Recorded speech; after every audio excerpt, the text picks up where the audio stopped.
আজকে আমি সকাল থেকে কাজ বাজ সব বাগিয়ে পরে দেখো আমি এখানে ভাত নিয়ে বসে গেলাম। তো প্রথমে আচ্ছা করে শাকটাকে মেখে ভালো করে খেলাম।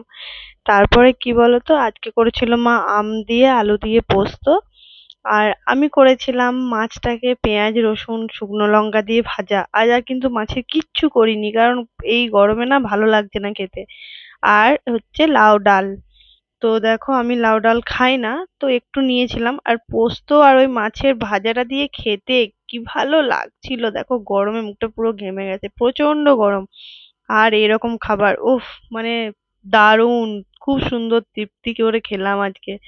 আর দেখো এখানে ভালো করে আমি মেখে নিয়েছি, একদম তেলটাকে গোটায় নিয়ে নিয়েছি ভাতের মধ্যে দিয়ে ভালো করে। আর রসুন দেওয়া ছিল, পেঁয়াজ রসুন দিয়ে মাছ ভাজবে, তোমরা দেখবে খেতে খুব ভালো লাগে। মানে কোনো কিছুই না, শুধু ভাজা থাকবে মাছটা। তো দারুণ লাগলো খেতে। আমি দেখো সব ভাতগুলো কিন্তু আজকে ওই পোস্ত আর মাছ ভাজা দিয়ে কিন্তু খেয়ে নিলাম। তো চলো, সবাইকে টাটা। ওরে বাবা, কত বড় বড় গাছ করে করে খেলাম গো। তো চলো, টাটা।